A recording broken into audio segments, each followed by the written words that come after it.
Sir ने बताया कि यार अगर तुम्हें 9RR के बारे में या 9RR के ऑपरेशंस के बारे में किसी बंदे से बात करनी है तो वो लियाकत है।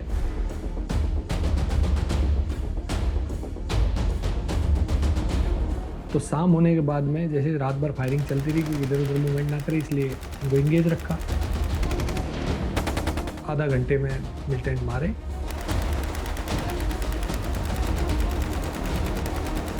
एक ग्रेनेड लूप किया जो उसके छाती पे लगा और ब्लास्ट हो गया। आपने इनफैक्ट एक और लेजेंड के साथ बड़े क्लोज ऑपरेशंस किए हैं। जिंदगी अगर जियो तो ऐसे जियो कि रस्क दुश्मनों को हो, अगर मौत आए तो दुनिया देर तक मातम करे। तो एक मिलिटेंट था ओसामा करके, वो पाकिस्तान का था, उसको क्रिकेट का बड़ा शौक था। तो दो सिविलियन जहाँ क्रिकेट ग्राउंड की तरफ से घूमते घूमते आ रहे थे, तो उधर से वो जो अपना बंदा था 400 मीटर, वो उनको फॉलो करते हुए आ रहा था अपना बंदा। उनको पता ही नहीं था पीछे फौज है और सामने भी फौज है। तो मैंने और साहब ने लगभग एक टाइम में फायर किया। वो ओसामा था पाकिस्तान वाला। क्रिकेट खेलने आए थे, आपने आउट कर दिया उनको। सामने से टाटा सुमो में लाल सिंह खींची एंड पार्टी आ रही थी, सामने से मिलिटेंट बस में आ रहे थे। एक ही टाइम में दोनों ने खिड़की से सिर बाहर निकाल के देखा तो सामने सामने बिल्कुल।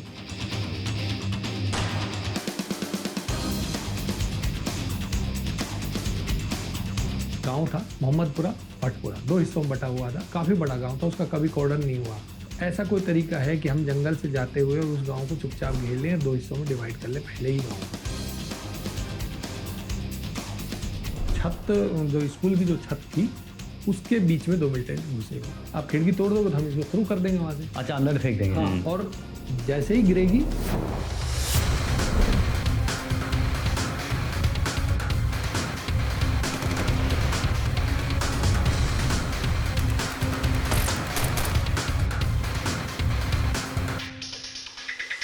एक और ऑपरेशन था नजीर वानी के साथ। एक मिलिटेंट जीने के अंदर घुस गया था, तो घर इतना बड़ा था कि आईडी लगाना तो असंभव सा हो रहा था। एमजीएल बिल्कुल स्टिक मारूंगा और ज़्यादा गैप नहीं था।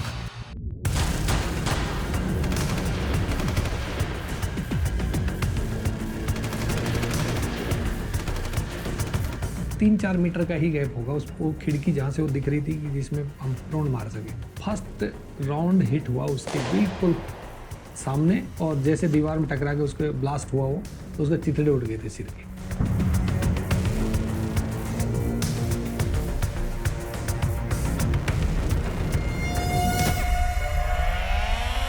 उन्होंने आवाज़ देके बोला तुम अपना काम करो, हम अपना काम करेंगे। फिर बोल रहे थे वो? हाँ, तो फिर हम अपना तो काम अच्छे से कर ही लेते हैं।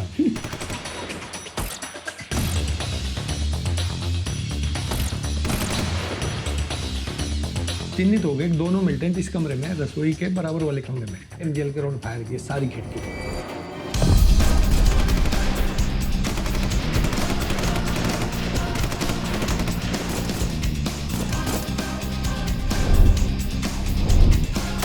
एक मिलिटेंट ने उतरने की कोशिश की, वो जैसे ही नजदीक आया, जमाल साहब ने बताया ठोक दे।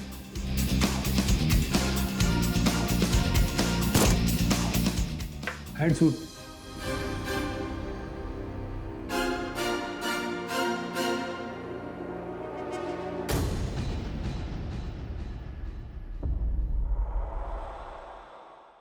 आज की कहानी एक ऐसे फौजी की है जिसका कोई मिलिट्री बैकग्राउंड नहीं था, बस एक सपना था देश की वर्दी पहनने का। दिसंबर 2001 राजपुताना राइफल्स ज्वाइन करते हैं और पोस्टिंग मिलती है सीधा कश्मीर के सबसे टफ सेक्टर्स में। 2004 से 2007 9 राष्ट्रीय राइफल के साथ 15 से ज़्यादा ऑपरेशंस, जहां हर रात मौत सांस लेने की दूरी पर खड़ी थी। पहला एनकाउंटर रात के 1 बजे, घना जंगल और एक नया सिपाही अपनी टीम को लीड कर रहा है। तभी पेट्रोलिंग के बीच अचानक फायर शुरू होता है, कभी सामने से आती गोलियां और कभी सिर्फ 20 मिनट में पूरा ऑपरेशन खत्म। ये वो कहानी है जहां फैसले सेकंड्स में लेने पड़ते हैं और हर फैसला जिंदगी और मौत के बीच होता है।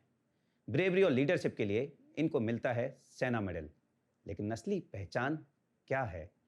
एक ऐसा सोल्जर जो गोलियों के बीच नदी क्रॉस कर जाता है और फिर अपने सीनियर से सुनता है, ये मूवी नहीं है बच्चे, तो दोस्तों, आज हम सिर्फ एक फौजी की कहानी नहीं सुनेंगे, आज हम समझेंगे ग्राउंड पर असली वॉरफेयर कैसे होती है और एक सोल्जर का माइंडसेट कैसे तैयार होता है। तो तैयार हो जाइए एक ऐसे इंसान से मिलने के लिए जो अपनी वर्दी से ज़्यादा अपने मुल्क से प्यार करता है। Ladies and gentleman, please welcome havildar Liyaqat Ali, Sena medal. And episode शुरू करने से पहले एक बात, अगर आप पेट लवर हैं या पेट पेरेंट हैं तो आपने हमारा ऐप सूफी ज़रूर ट्राई किया होगा। इंडिया की फास्टेस्ट ग्रोइंग पेट कम्युनिटी। और एक बड़ी खुशखबरी यह है कि बॉलीवुड के सुपरस्टार और खुद एक पैशनेट पेट पेरेंट जॉन अब्राहम अब सूफी के साथ जुड़ चुके हैं एज अवर को फाउंडर। ये सिर्फ एक पार्टनरशिप नहीं है, ये एक विजन है इंडिया के हर पेट पेरेंट को एक ऐसा प्लेटफॉर्म देने का जहां उनके पेट्स की ज़िंदगी और बेटर बन सके। तो अगर अभी तक सूफी डाउनलोड नहीं किया है तो कर लीजिए, क्योंकि ये कम्युनिटी सिर्फ बड़ी नहीं हो रही है, ये अब एक मूवमेंट बन चुकी है।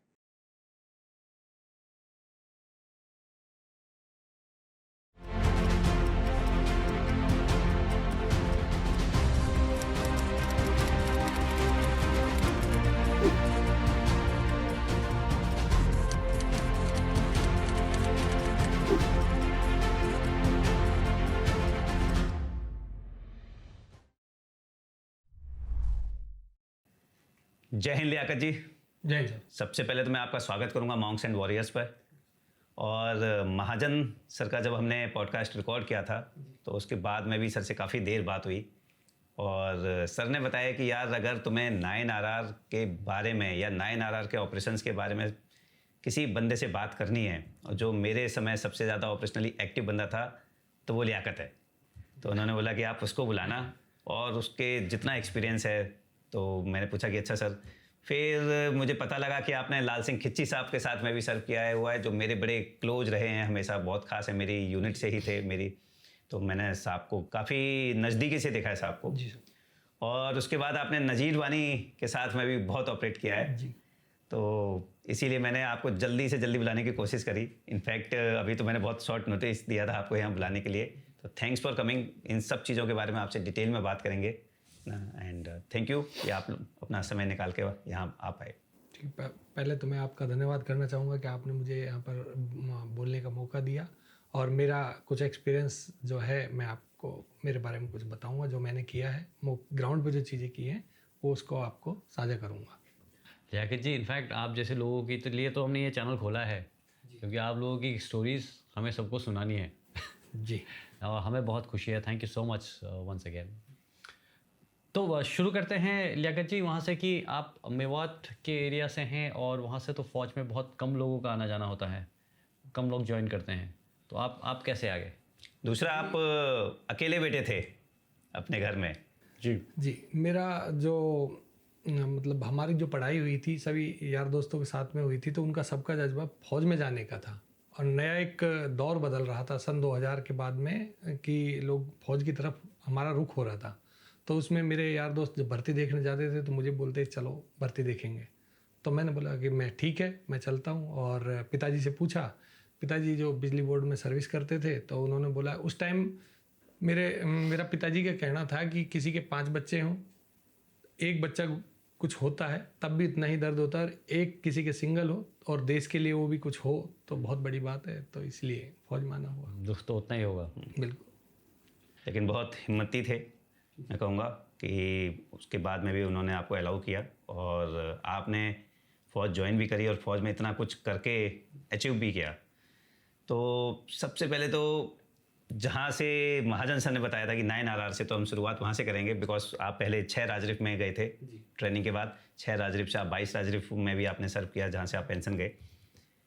तो 9RR में मेरे एक यूनिट के जेसीओ साहब भी थे, उस समय हवलदार थे जब आप वहाँ पहुँचे होंगे, लाल सिंह खिच्ची साहब जी।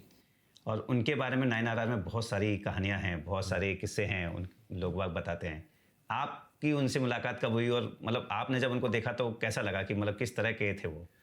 9RR में हम 15 दिन का बटालियन जो एक ट्रेनिंग प्रोग्राम चलाती है, उसके बाद में 1 महीने का CBS का प्रोग्राम चलता है। कोर बैटल स्कूल की बात कर रहे हैं जी।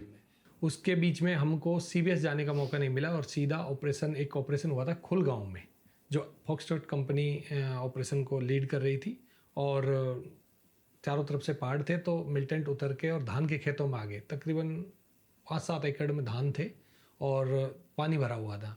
तो लाल सिंह खींची साहब की पार्टी और एप कंपनी की एक पार्टी उनको घेर के बैठी हुई थी। तो शाम होने के बाद में जैसे रात भर फायरिंग चलती रही, क्योंकि इधर उधर मूवमेंट ना करे इसलिए उनको इंगेज रखा। सुबह जैसे ही 9 बजे के करीब सीओ साहब आए। सीओ साहब ने फॉलोइंग किया कि भाई अब इसको ऑपरेशन को कैसे ख़त्म करना है। तो लाल सिंह खींची जी बोले वॉलंटियर साहब मैं करूँगा। ये कितने मिलिटेंट्स थे? 2 मिलिटेंट थे साहब। 2 मिलिटेंट थे, वो पहाड़ों से आकर के अभी धान में आ गए थे। और कितना धान था? 2-2 फुट हाइट के तकरीबन धान था ओ, और उसमें छुपे हुए थे, पानी भरा हुआ था। मैं ऑडियंस को यही समझाने के लिए कि ऐसी चीज़ें बड़ी रिस्की होती है, क्योंकि धान में आपको कोई कवर नहीं है, आप हरकत करते तो आवाज़ आती है बिल्कुल, और दूर से किसी को पता चल जाता है कि यहाँ पे हरकत हो रही है, यहाँ से फौज आ रहा है, और आप दिख भी जाते हो क्योंकि 2-2.5 फुट का धान है। बिल्कुल।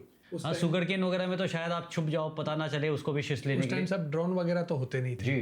अब तो फिर तो अपनी नज़रों से ही देखना होता था और टारगेट को ख़त्म भी करना होता था।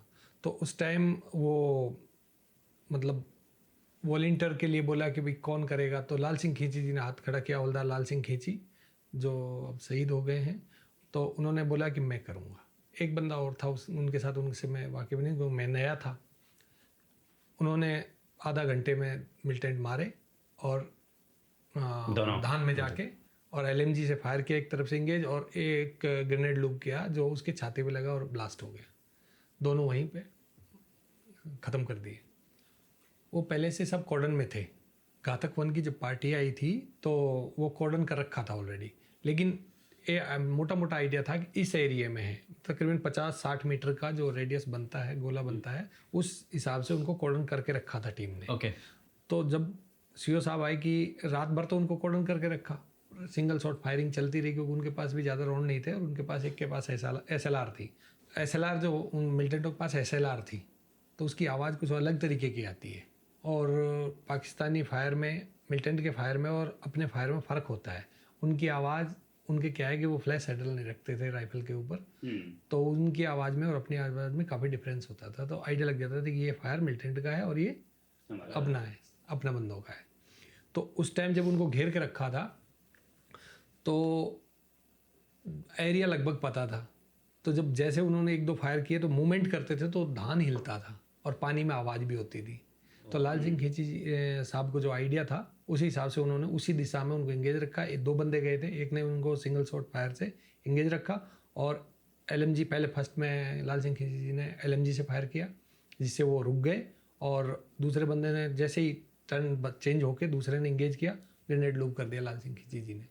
तो वो खिच्ची साहब अपना LMG लेके खेत में खेत में स्टैंडिंग पोजीशन में गए थे। ये बहुत बड़ी चीज़ यस बिकॉज खड़े होकर के LMG और वो भी हमारे नए जो हम गए थे तो हमको देखने को ऐसा लगा कि फिल्मों में जैसे रियल हीरो करते हैं उस टाइप से। वो बिल्कुल रियल हीरो वही हैं। यस, तो उन्हीं को देखकर मूवियाँ पिक्चर बनती हैं। उन्हीं को देख के हमारे अंदर भी जोश आया कि हाँ कि इस तरीके से ऑपरेशन करेंगे। तो वो अपने मिलिटेंट को जो ट्रेनिंग मिलती है वो कुछ टाइम की मिलती है, हमको जो ट्रेनिंग मिलती है और 9 महीने की ट्रेनिंग मिलती है और पर डे ट्रेनिंग करता है बंदा जो फौज में होता है। तो मिलिटेंट की कहाँ औकात है कि फौजी के सामने और हमारे साथ लाल सिंह खींची जैसे और आप जैसे लोग हैं नो, उनके बारे में अभी तसल्ली से हमें इनफैक्ट एक और ऑपरेशन है शायद जो आपके समय हुआ था खिच्ची साहब का, जिसमें उनको गोली भी लगी थी। हाँ, मैं 29 जनवरी को 2005 में छुट्टी जा रहा था। मैं खुद, हम दूसरी पार्टी में थे और लाल सिंह खींची जी जो नीलू में एक कंपनी घातक प्लाटून होती थी, तो वो अपनी तरफ से वहाँ से आ रही थी छुट्टी पार्टी को छोड़ने। तो उस टाइम सामने से टाटा सुमो में लाल सिंह खींची एंड पार्टी आ रही थी और सामने से मिलिटेंट टाटा सुमो बस में आ रहे थे। तो बस वालों को लगा कि मिलिटेंट वाली गाड़ी है तो इसको पुलिस तो रोकेगी नहीं, ना कोई चेक पोस्ट रोकेगी, ना कोई बंदा डिस्टर्ब करेगा। इधर से टाटा सुमो वाले को ये घमंड था मेरे साथ तो फौज बैठी है तो हमारे कौन रोकेगा। तो एक ही टाइम में दोनों ने खिड़की से सिर बाहर निकाल के देखा तो सामने आमने सामने बिल्कुल। तो फायरिंग, वो तो मिलिटेंट कूद के भागने लगे, फायरिंग शुरू हो गई। एक ने जैसे वापस लौट के फायर किया तो लाल सिंह खींची जी को गोली लग गई थी पेट में और बाकी गिरा दिया, एक भाग गया। तो उस टाइम लाल सिंह खींची जी को मेडल मिला था उस ऑपरेशन, सेना मेडल मिला था। और इनफैक्ट जब आप पहुंचे थे तो उससे पहले भी एक बार खिची साहब को गोली लग चुकी थी 2003-4 के आसपास में। वो साबुन का टाइम का मुझे पता तो नहीं, ये but दूसरा इंसिडेंट था। कंटिन्यू नौकरी कर रहे थे, हम पहुंचे थे तब Yeah. तो, और बहुत दिलेर बंदे थे। या सो आपके जर्नी में वापस आते हैं अभी। तो इनफैक्ट हमें बहुत खुशी होती है जब हम खिंची जी की बात करते हैं या ऐसे शूरवीरों की बात करते हैं। हमारे इनफैक्ट चैनल का तो ये मकसद ही था कि ऐसे हीरोज़ की स्टोरीज़ को हम निकाल करके ऑडियंस के सामने लाएं। सो आपकी स्टोरी कैसे शुरू हुई? आप जब आरआर में पहुंचे, पहला ऑपरेशन आपको कैसा लगा? पहली बार फाइट कैसे हुआ? फायर फाइट जो मुझे तो जो लाल सिंह खींची वाला इंसिडेंट है सामने, फर्स्ट टाइम तो वो था। उसके बाद में दिसंबर के महीने में एक ऑपरेशन होना था बेस भटपुरा के नाम से। गांव था मोहम्मदपुरा भटपुरा, 2 हिस्सों में बटा हुआ था। काफ़ी बड़ा गांव था, उसका कभी कॉर्डन नहीं हुआ क्योंकि उसको बहुत फौज चाहिए थी। कम से कम ज़्यादा भी नहीं तो उसको 500 आदमी कॉर्डन के लिए चाहिए होते थे। और इतना बड़े चीज़ में सरप्राइज लॉस हो जाता है और चीज़ें बिगड़ जाती।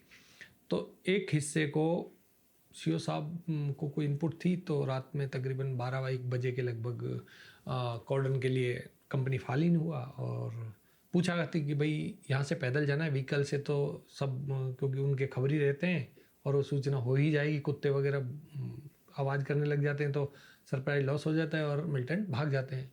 तो ऐसा कोई तरीका है कि हम जंगल से जाते हुए और उस गांव को चुपचाप घेर लें, 2 हिस्सों में डिवाइड कर लें पहले ही गांव को रात में। तो हमारे जो गाइड थे, उस टाइम तक मैं काफ़ी एरिया घूम चुका था कुलगांव का, और कुलगांव से वो तकरीबन 5 किलोमीटर के करीब था।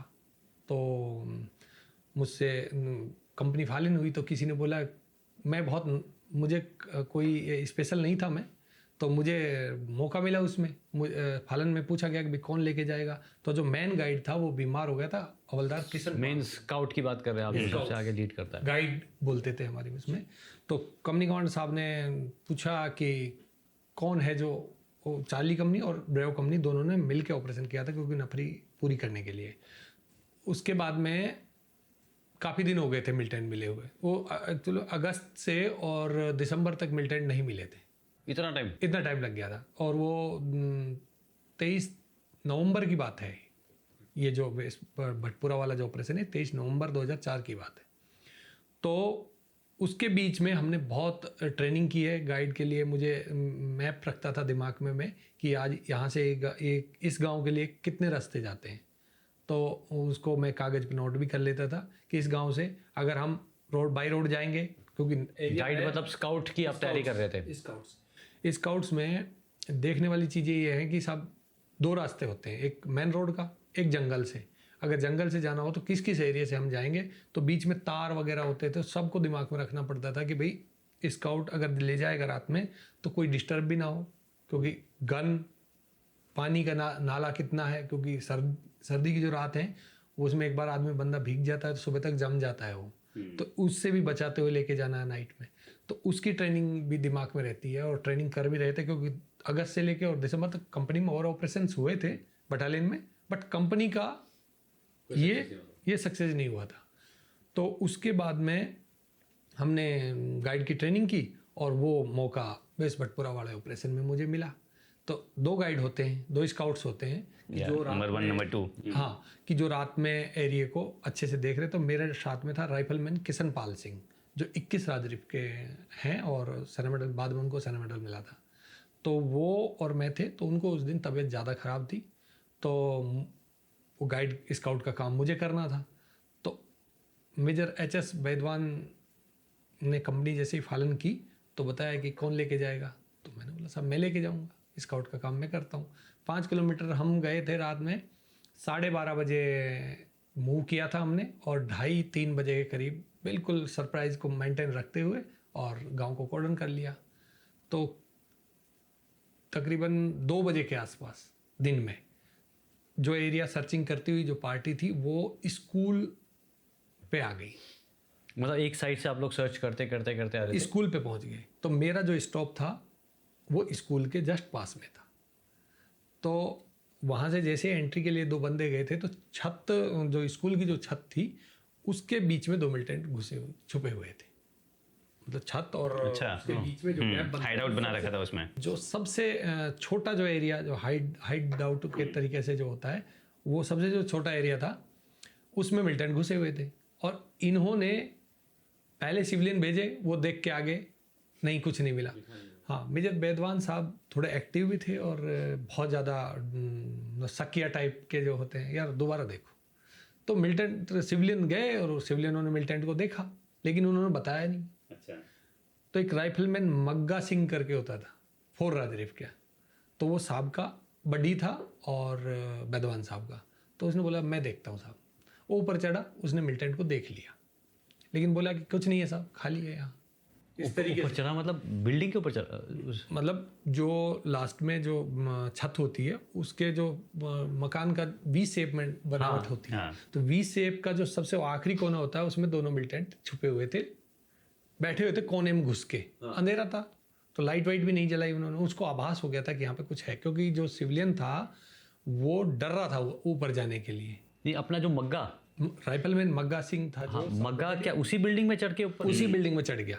उसको आभास हो गया कि यहाँ पे कोई है, तो उसने अपने साहब, मेजर साहब नीचे खड़े थे, मतलब सेकंड मंजिल पे। तो सेकंड मंजिल पे जब वो छत पे था तो मेजर साहब नीचे खड़े थे और सीढ़ी से जैसे ऊपर देखा कि कुछ नहीं है, ठीक है साहब चलते हैं। उन्होंने बोला कुछ भी नहीं है, फ्री हैं और चलो। तो जैसे ही नीचे उतरा मग्गा सिंह, मुझे लगा एकदम से बहुत तेज सिविलियन ऊपर से कूद के भागा। तो मैं बाहर खड़ा था तो मैंने भी देखा वो सिविलियन कूदा ऊपर। बाद में बेदवान साहब जंप मार के निकले, मग्गा सिंह निकले, और मिलिटेंट इतने में फायर नहीं कर पाया, क्योंकि वो उस टाइप से ऐसे सिचुएशन में था कि जो कि वो उसका मतलब उसकी गन निकली नहीं और वो फायर नहीं कर पाया। तो उसके बाद में फिर उनके पास UBGL भी था, उनके पास में वो मिले थे, 2 हथियार थे पूरे, और UBGL था उनके पास में, लोड भी था, लेकिन फायर नहीं कर पाया वो किसी कारणवश।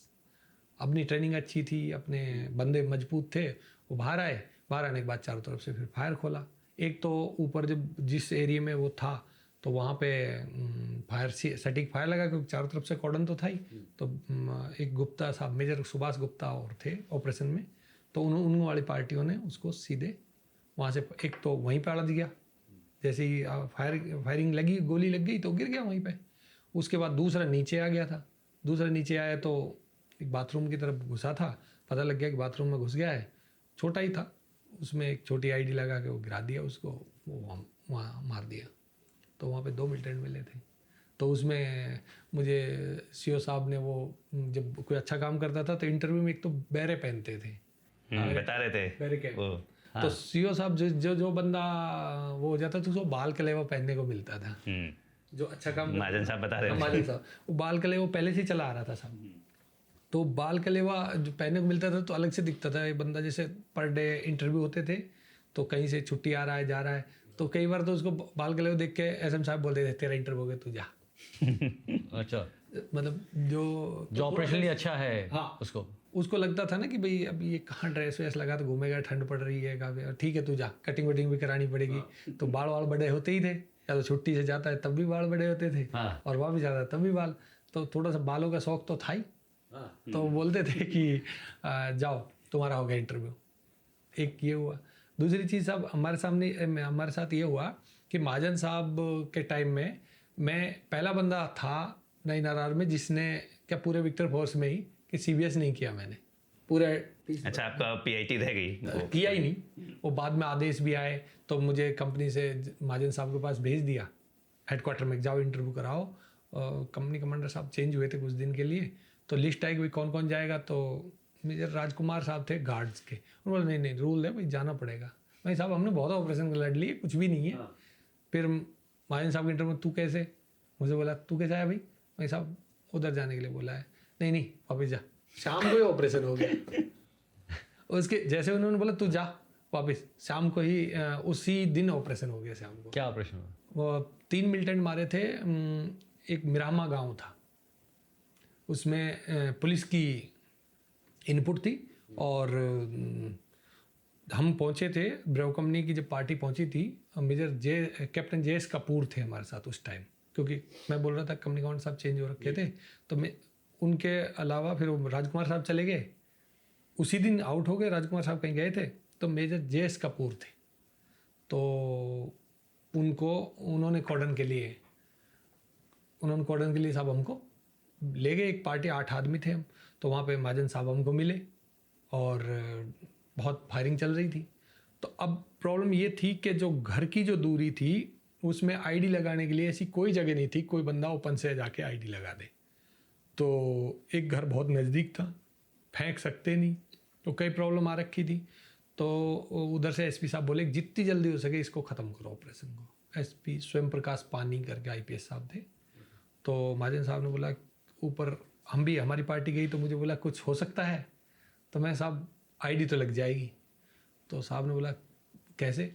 तो एक आईडी का इंजीनियर का सेपर गुरजिंदर करके एक बंदा था, उसने हमको बोला कि आईडी लगेगी कैसे, कौन लगाएगा? तो मैं बोला अपने पास आइडिया है। आईडी के लिए आपको पास में जा करके बिल्डिंग को टच करके वहाँ प्लेस करना है, क्योंकि एक्सप्लोजिव का डायरेक्शन होता है जी। एक मकान जो था उसकी दूरी तकरीबन 15 फुट थी और हम थे दूसरी मंजिल पे उस मकान की पे, जिसको बस वो ऑब्जर्व कर रहे थे कि यहाँ से कोई मूवमेंट हो ना। हाँ। तो महाजन साहब उसी रूम में थे, CO साहब उसी रूम से देख रहे थे कि मिल्टन का क्या होगा, और दवा भी था कि जितनी जल्दी हो सके नाइट में हो तो क्या पता भाग भी जाए, कॉर्डन में 50 समस्या। और अभी ये रात का टाइम हो गया, शाम का था, 5 बज रहे थे लगभग। और ये अगस्त की बातें हैं 2005 में। तो काफ़ी मतलब लाइट सी थी। तो SP साहब का दबाव आया कि भाई ठीक है करो, महाजन साहब भी बोले करो जितनी जल्दी हो सके। तो हमारे को आईडी के लिए बोला, तो मैं साहब आईडी लगेगी। एक वो था, पोल था तकरीबन 20 फुट लंबा था।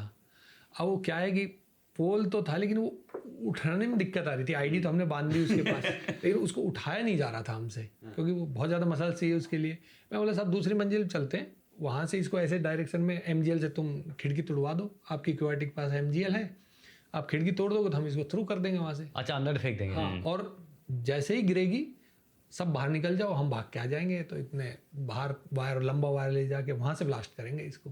कि फेंकने के बाद में मात्र ज़्यादा से 15 सेकंड का टाइम मिला था हमको। 15 सेकंड में हमने तकरीबन काफ़ी दूरी कर ली और ब्लास्ट कर दिया। और वो उसमें मिल्टन मर गए थे। 2 तो आईडी में मरे थे, एक पहले कूदा था तो पुलिस ने उस साइड में मार दिया था। तो उसमें JS कपूर साहब को सैल्यूट मेडल मिला था। क्या बात है, इंटरेस्टिंग। और बहुत दिमाग लगा करके आप लोगों ने गेम खेल दिया। उसमें सब देखो क्या है कि मिल्टन में फिर रिपीट करूँगा, हमारे पास में फौज की दी हुई ट्रेनिंग है और अच्छे अच्छे उस्तादों के बीच में रह के हमने जो ट्रेनिंग की है उसका अफसर साहब होते हैं, एक्सपीरियंस सबको एक्सपीरियंस होता है। मैं ये कहूँगा कि देखो, एक तो हम हर दिन ट्रेनिंग ले रहे हैं, बिल्कुल। जब हम पीस में हैं तब भी ट्रेनिंग ले रहे हैं और जब फील्ड में तब भी ट्रेनिंग लेती है फौज। और जो फौज है वो एक जज्बे के लिए, एक मकसद के लिए लड़ रही है, देश के लिए लड़ रही है। एक कहते हैं ना कि आप लड़ किसके लिए रहे हो, है ना? तो हम अपने देश के लिए लड़ रहे हैं, वो किसके लिए लड़ रहा है? उसके पास वो गुमराह हो रखा है, उसको भर दिया गया है या गुमराह है। जो भी है वो अपना काम कर रहा है, हम अपना कर रहे हैं बहुत अच्छे से, और उससे अच्छे से करते हैं हम अपना काम, और मजा आ रहा है। हाँ। उसके बाद में उनकी वजह से शायद हम अपने काम को और अच्छे से निखारते रहते हैं। बिल्कुल। और लोगों को पता लगे ना कि हमारी फौज क्या है। बिल्कुल। उसके बाद क्या है साहब कि जो मिलिटेंट होता है, फायरिंग जब शुरू होती है कुछ सेकंड के लिए हर आदमी का दिमाग थोड़ा सा सन हो जाता है कि आवाज़ जब शुरू होती है तो सांस भी बढ़ती है। अपन नॉर्मल रेंज पे फायरिंग करते हैं तो भी तो सांस अप डाउन होती है, बट जो उसको मतलब मेंटेन कर दे और दिमाग को चालू रखे तो वहाँ पे वो एक्शन कर जाए तो वो एक स्टोरी बनती है। फिर आपने इनफैक्ट एक और लेजेंड के साथ में बड़े क्लोज ऑपरेशंस किए हैं, नायक नज़ीर वानी, अशोक चक्रा, सेना मेडल बार जी, या उनके बारे में भी हम सुनना चाहेंगे। नज़ीर वानी पहले मिलिटेंट थे और बाद में उन्होंने फौज ज्वाइन कर ली। इखवानी बोलते थे उस भाषा में। तो हम जब नए गए थे तो हमको बोला गया था कि इखवानी है और ये अपने साथ रहते हैं। तो शुरू में तो लगा कि पता नहीं कैसे होंगे, क्योंकि इखवानी है मतलब तब तक वो इखवानी थे या नहीं, TA में भर्ती हो गए थे, लेकिन उनकी कंपनी का लोकेशन ब्रेव कंपनी की लोकेशन के बिल्कुल बराबर में था। और एक अफसर साहब रहते थे, उनके 2 JCOs और 15-20 OR रहते थे, तो उनमें नज़ीर वानी था।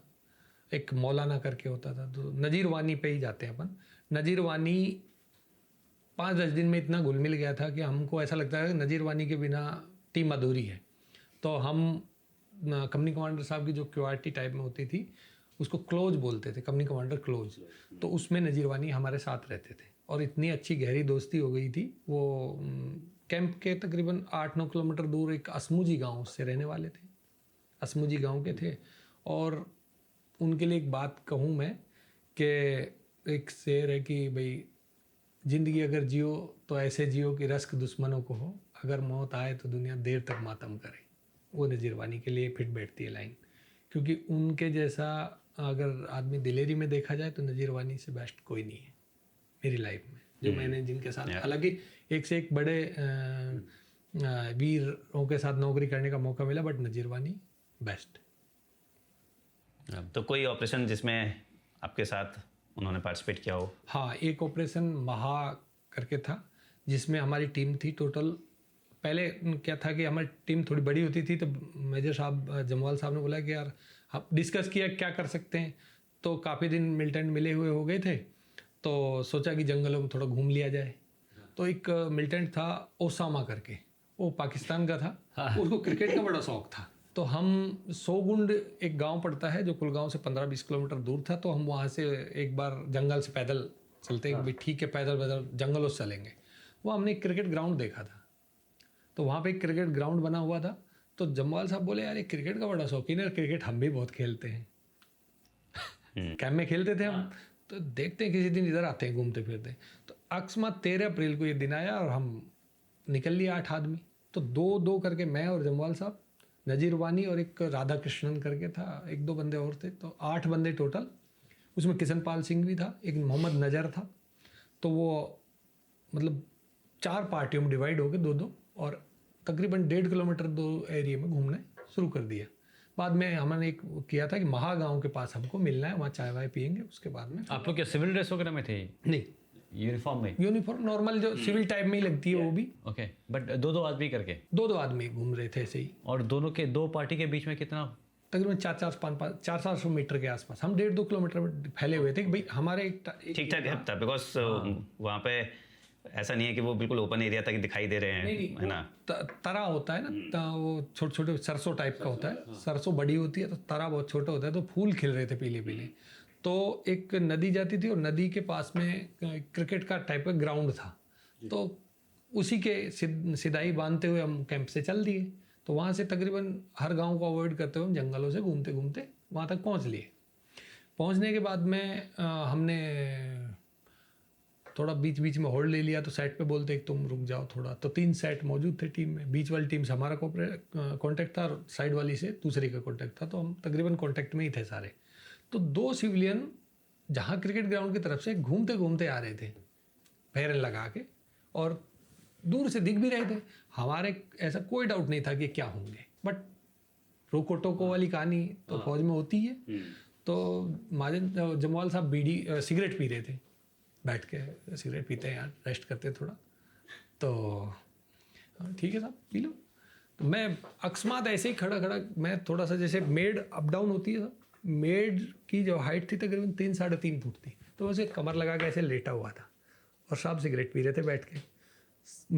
मतलब साहब को ही 2 बंदे नज़र आए आ रहे हैं, तो बोला 2 आदमी आ रहे हैं, पानी। इन्होंने आप लोग को देखा था अभी तक? नहीं, उन्होंने नहीं देखा, किसी को भी नहीं देखा हमको, वो सिर्फ मस्ती में आ रहे थे अपने। एक का साहब बोले क्या इनको थोड़ा देखना, बोला चाय वाय मतलब मंगवा, कुछ सामान मंगा लेंगे खाने के लिए, पैसे वैसे देके। हाँ ठीक है। मैंने देखा तो उधर से वो जो अपना बंदा था 400 मीटर, वो उनको फॉलो करते हुए आ रहा था, अपना बंदा। ओके। बिना सेट पे आवाज़ किए, उनको पता ही नहीं था कि पीछे फौज है और सामने भी फौज है। अकस्मात वो बंदे की नज़र हमसे मिली, हम इतने मैं खड़ा हुआ, साहब खड़े हुए, और बंदे भागना शुरू कर दिया उसने देखते ही। सिंगल बंदा था और सामने जो साइड दूसरा बंदा था वो उसके आगे से भागा। तो मैंने और साहब ने लगभग एक टाइम में फायर किया, एक ही टाइम में। दोनों का एक्शन इतना जल्दी हो गया। साहब बहुत एक्टिव थे और मुझे तो मैं लगता ही था सबसे ज़्यादा एक्टिव। तो फायर किया तो उसके, मेरा आइडिया था कि घुटने के नीचे गोली लगी थी तो साहब बोला, वो बाद में हमारी काफ़ी ज़्यादा जिद्द बहस चली कि मजाक में कि यार मैंने मारी थी, साहब बोलते हैं मैंने मारी थी। तो वो बंदा एक वहाँ गिर गया और दूसरा बंदा उसकी सपोर्ट में गिर गया, बैठा था उसकी सपोर्ट में हो गया। फिर हमने धीरे से प्लान किया, तो एक घातक 3 थी साइड में, घातक 3, तो वो असमुजी गांव के पास में थी, तो वहाँ से फायरिंग शुरू हुई तो वो भी आ गए। तब क्या है कि उनको चारों तरफ से कॉर्डन करके टोटल उसमें राउंड फायर हुए थे 37-38 और दोनों मिलिटेंटों को मार दिया। पास में गए रेंग के, वही एंगेज किया उनको और एक तरफ से मूवमेंट किया और फायर कर दिया। तो उन दोनों ने कॉम्बैट ड्रेस पहनी हुई थी और जब मैं उनके पास उनको देखने गया था सिविलियन को, तो उन्होंने कॉम्बैट ड्रेस पहनी हुई थी और मैं घबरा गया था कोई अपना बंदा रखे चोट तो ना लग गई। बाद में फिर चोट तो क्या खत्म ही हो गया होता। ओसामा निकले वो ओसामा था पाकिस्तान वाला, क्रिकेट खेलने आए थे, आपने आउट कर दिया उनको। मुझे उसमें जीओसी साहब के द्वारा कमेंडेशन कार्ड मिला था। तो वानी का क्या रोल था इसमें, कुछ था? हाँ, नजीर वानी ही उनको वो कर रहा था, फॉलो करके आ रहा था। तो दूसरा जो मिलिटेंट था उसको वास्तव में ही नजीर वानी ने हिट किया था। जो हम जैसे एंगेज किया तो 4-5 तो बंदे थे, कॉर्डन तो हमने बाद में लगा दिया था, बट 4-5 जो बंदे थे उन्होंने चारों तरफ से इस तरीके से एंगेज किया उनको कि 2 मिलिटेंट को भागने का मौका ही नहीं दिया और एक को तो वहीं गिरा दिया था। 10 मीटर की दूरी पे शायद थोड़ा ठीक ठाक 2-2-2.5 फुट का तरह हो गया था। तो वो मूवमेंट, जब उसको गोली लगी थी तो वो मूवमेंट कर रहा था, तो हमको आइडिया हो गया कि यहाँ है ये। तब उसको नज़दीक से क्लोज जाके नजीर वानी और हमारी जो पार्टी थी राइफलमैन किशनपाल सिंह मिलकर उनको मार दिया। एक और ऑपरेशन था नजीर वानी के साथ, ये 30 डेट एग्जैक्ट मुझे याद नहीं है, कोई बात नहीं। ये चार्ली कंपनी के द्वारा किया गया था, नेलू गांव के ऊपर की तरफ घातक 1 और चार्ली कंपनी के द्वारा। इसमें सुबह 5 बजे उन्होंने कॉर्डन किया और 5:30 बजे के आसपास फायरिंग शुरू हो गई। उसमें एक सुरेश सिंह सोलंकी, जो बाद में शौर्य चक्र जिनको मिला था, राइफलमैन सुरेश सिंह सोलंकी इंजर्ड हो गए थे और एक मिलिटेंट वहीं गिरा दिया था उन्होंने। कॉर्डन लगते टाइम ही मिलिटेंटों ने बाहर निकलने की कोशिश की और वो एक मार दिया। आमने सामने फायरिंग हुई तो उसमें सुरेश सिंह सोलंकी द्वारा गिरा दिया गया। उसके बाद 2 वापस अंदर भाग गए। अंदर भागने के बाद में कंपनियाँ इधर उधर से आई तो हमारी ब्रेव कंपनी को भी आदेश मिला, मेजर परमवीर सिंह जम्वाल नजीर वानी के साथ में, और हमारा वही ट्रूप्स जो वहाँ पे पहुँचने के बाद में सर्चिंग शुरू हुई। सर्चिंग शुरू होने के बाद में नजीर वानी की इंटेलिजेंस, जो सिविलियन होने का जो काम था उनका, उन्होंने बता दिया कि एरिया की इस घर में मिलिटेंट है।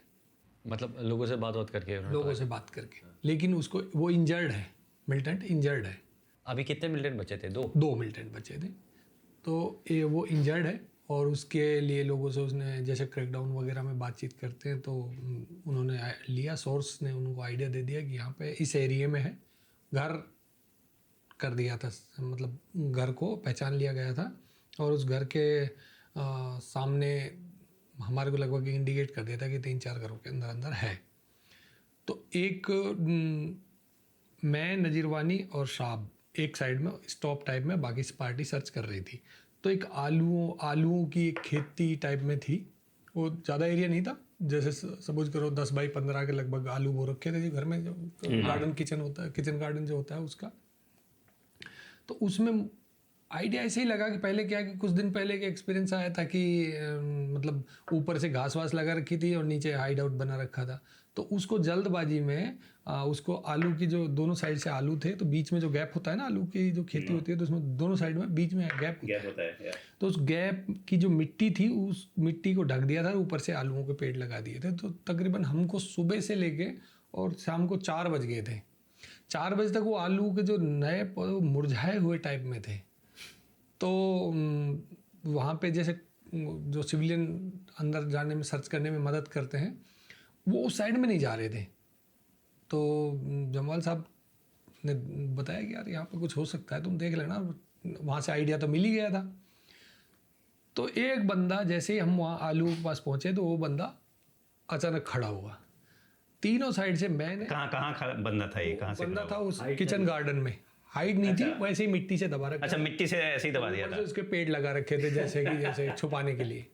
नहीं, हाइट भी नहीं था, तो ऐसे ही बंदा के ऊपर मिट्टी डाल रखा है। हाँ नहीं, जैसे आलूओं की खेती में मतलब आलूओं का पेड़ होता है 1.5 फुट के हिसाब से होता है, फुट के, और तो उस गैप के बीच में इस बंदे को लिटा रखा था। फुट भर तो मिट्टी होती है और फुट भर वो पेड़ हो जाता है, तो 2 फुट का लगभग वो हो गया। और वो बंदा थोड़ा सा हल्का सा खड्डा खोद के, सिर्फ इतना ही था कि उसकी सांस आ रही थी, उसके पैर में गोली लगी हुई थी। जब बाद में जब हमने डेड बॉडी देखी तो उसके पैर में फ्रैक्चर था और गोली लगी हुई थी। क्या है कि उसने अचानक खड़े होने की कोशिश की, वो सीधा लेटा हुआ था इस टाइप से, ऐसे सीधा लेटते, तो उसने खड़े होने की कोशिश की। तो हम तीनों साइड में इस टाइप से खड़े थे कि जैसे अब करते हैं कि सर्चिंग का आज एक रूल है, अलर्ट एकदम बिल्कुल। अलर्ट। तो वही एक इंसिडेंस फिर हुआ कि हम तीनों ने एक साथ फायर खोल दिया उसके ऊपर। अब पहले वो चीज़ लगती है ना कि पहले मैंने मारा या तुमने मारा, तो वो एक मजा, मतलब उसको फन के तौर पे लेते थे हम। हाँ, मेरा तो जम्वाल साहब आज भी उस चीज़ को याद करते हैं कि यार वो, कुछ लोग बोलते हैं यार वो मरा हुआ तो नहीं था पहले। नहीं, उसने हरकत खड़ा हो गया, इतने गिरा दिया। आप इनको बताना, आप लोगों के लिए तो मरा हुआ था, क्योंकि मारा मैंने था। कुछ सेकंड के लिए मतलब उसने जैसे ही एक्टिवेट, मतलब 2-3 सेकंड के अंदर ऑपरेशन वो ख़त्म ही कर दिया। इतना तेज फायरिंग हुआ तीनों तरफ से। और नज़ीर वानी ने, बट मुझे लगता है कि नज़ीर वानी ने उसमें फर्स्ट में फायर किया था और अलर्ट भी उसी ने किया था हमको।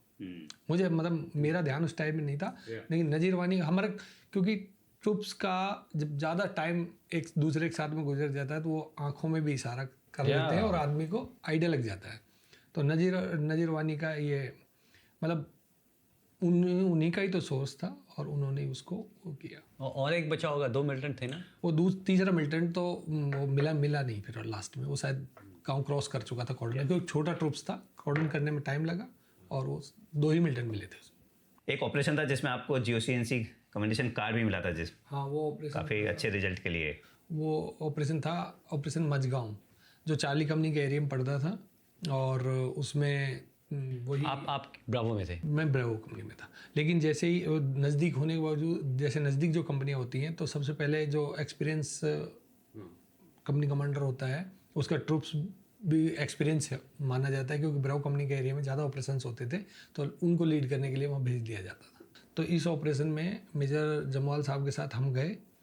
उसमें एक मिलिटेंट जीने के अंदर घुस गया था, तो वहाँ उस टाइम हमने जीने के अंदर सीढ़ियाँ जो बनाई होती हैं घर के अंदर, वी आकार बनता है, एक मिलिटेंट उसमें घुस गया था और एक घर में था। तो घर इतना बड़ा था कि ID लगाना तो असंभव सा हो रहा था। उस टाइम फर्स्ट टाइम हमने एक एक्सपीरियंस किया था MGL का।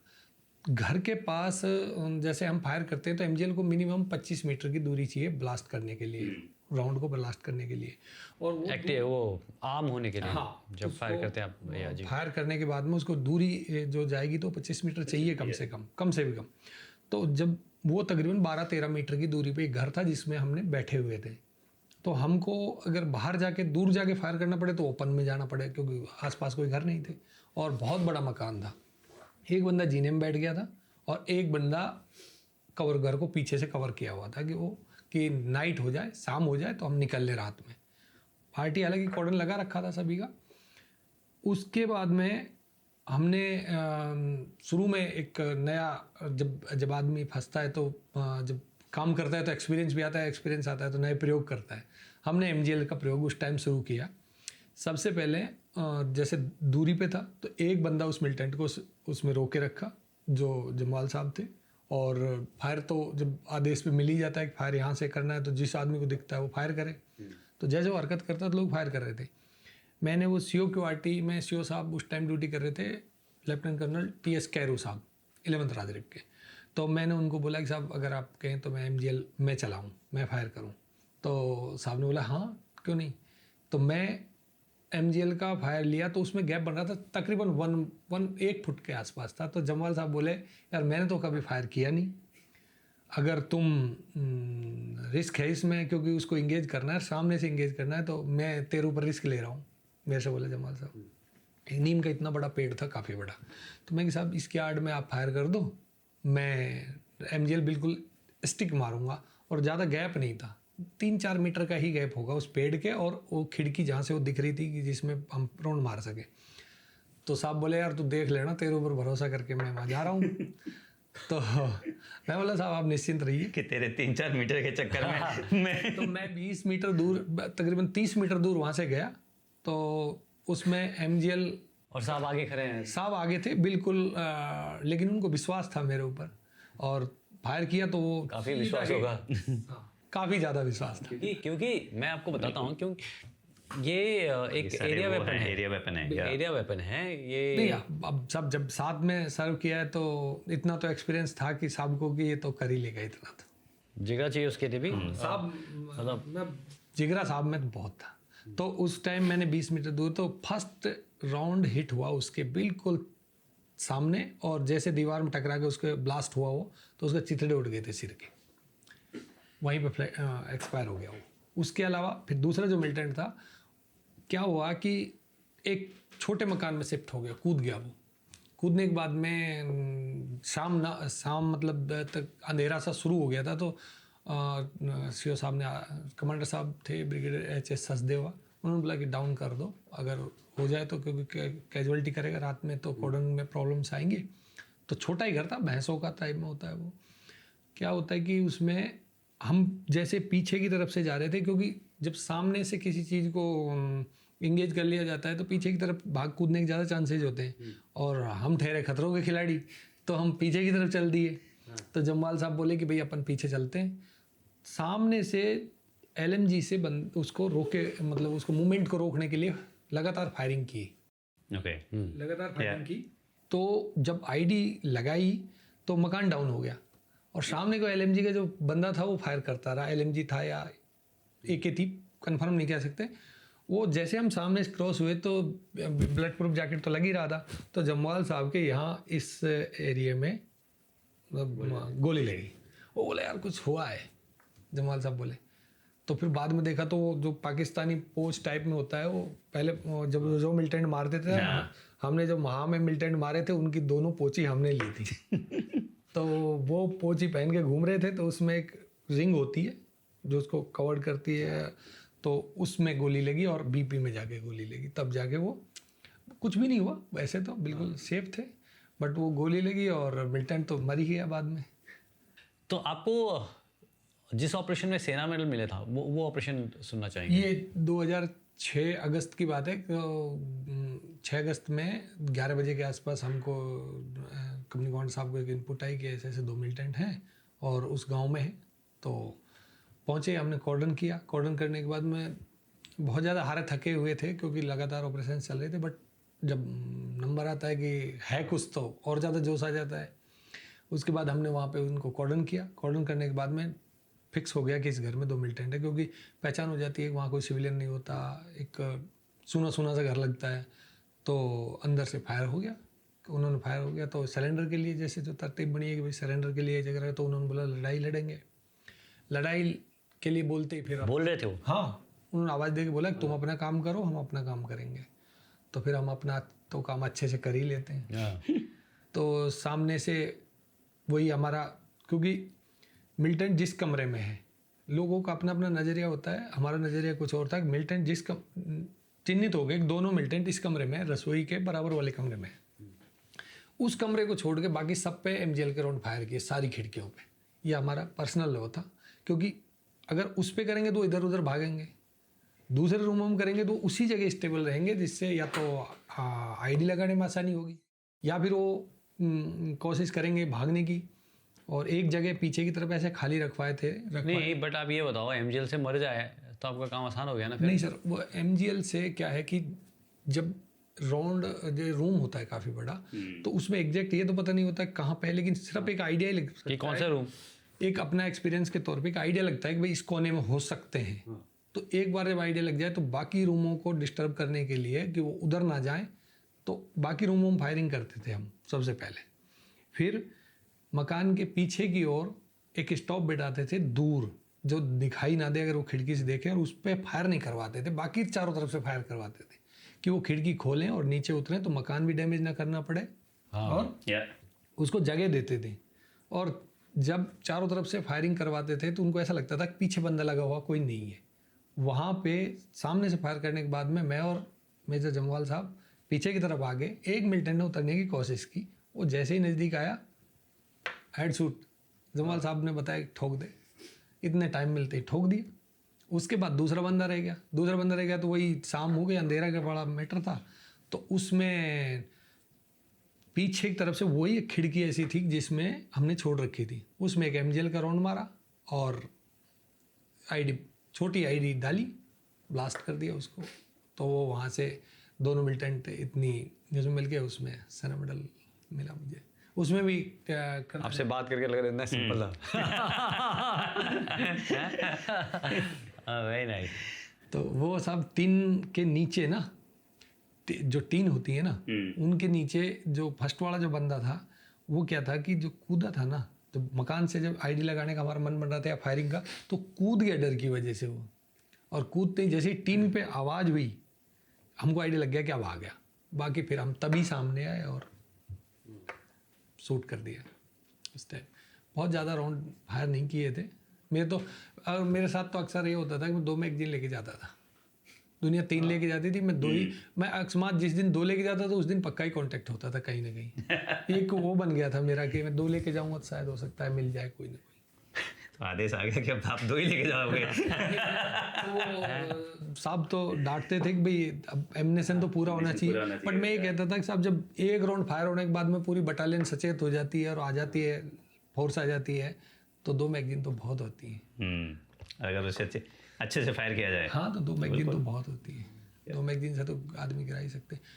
सो लियाकत जी, हमारे जो चैनल है उसके बड़े सारे मेंबर्स भी हैं जो अलग से जिन्होंने मेंबरशिप ली हुई है, और वो हमको कुछ क्वेश्चंस भेजते हैं कि जो गेस्ट आए आप उनसे ये क्वेश्चंस पूछिए, हम उनको बताते हैं आपका थोड़ा सा ब्रीफ।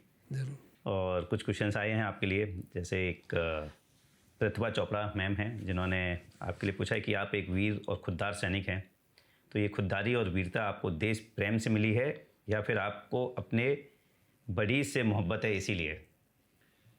RR या कहीं भी कोई अगर मतलब सबसे बड़ा अगर कोई किसी के लिए कोई होता है तो बड्डी होता है खुद का। और इतना विश्वास होता है एक दूसरे पे कि मतलब सब कुछ वो उसके लिए वो होता है। जिसका बड्डी अगर चला जाए तो फिर उसको कोई मतलब नहीं, ज़िंदगी भर मलाल रहता है। ज़िंदगी भर मलाल रहता है। और मेरे जो बड्डी रहे हैं वो एक से बड़े एक शेर रहे हैं। बिल्कुल। तो मैं खुशकिस्मत हूँ कि उनके साथ मुझे जॉब करने का मौका मिला, सर्व करने का मौका मिला, और इतने अच्छे अच्छे ऑपरेशंस किए हमने। एक सवाल हमें पूछा है मिस्टर विवेक रावत ने कि CI ऑपरेशंस कश्मीर में मिलिटेंट तो बहुत सारी कुछ चीज़ें करते हैं, ट्रेन, डार्कनेस, अंधेरा में छुप जाते हैं, हमारे सोल्जर्स को क्या चीज़ मदद करती हैं खतरा भांपने के लिए? फील्ड क्राफ्ट, इंस्टिंक्ट या एक्सपीरियंस? जैसा कि साहब मैंने एक ऑपरेशन में आपको बताया था कि जहाँ पर हम MGL वगैरह से मतलब मिलिटेंट को मार सकते हैं, तो हाउस एंट्रिंग वगैरह की ज़रूरत ही नहीं पड़ती है। तो उसमें हमारा जब मुद्दा हासिल होना चाहिए, जहाँ हमारी गोली जा सकती है वहाँ हमको फिजिकल जाने की आवश्यकता क्या है, जिससे कैजुअलिटी भी नहीं होंगी और हमारा काम भी हो जाएगा। बिल्कुल सही बात है। Thank you so much Liyaqat ji, बहुत मज़ा आया हमें आपके साथ बात करके, और इतना सुना था हमने आपके बारे में, हमें बहुत मज़ा आया। Thank you so much. Thank you, बहुत बहुत धन्यवाद। और अभी आप सरपंच का काम कर रहे हैं जी। एंड मुझे पूरी उम्मीद है कि आपका गांव आपके एक्सपीरियंस का और आपके अनुभव का बहुत ही फ़ायदा उठाएगा, ठीक है। और मुझे ये भी पूरी उम्मीद है कि जैसे हर फौजी की आदत होती है कि अपना 100% देता वो जहाँ भी जाता है, तो आप इस काम में भी अपना 100% देंगे। जी, मेरा एक मतलब गांव में मेरा एक कहना होता है, गुड हेल्थ और गुड एजुकेशन। तो पूरे गांव को आप सुबह PT कराते हो क्या? हाँ, लोगों को मोटिवेट करते हैं, काफ़ी लड़के मोटिवेट भी हो रहे हैं। बहुत अच्छी बात है। और आपकी बेटी किर्गिस्तान से मेडिकल कर रही है, MBBS कर रहे हैं। हमारे आजकल फॉलोअर्स किर्गिस्तान में बहुत बढ़ गए हैं। Thank you so much. Thank you. जय हिंद। जय हिंद साहब।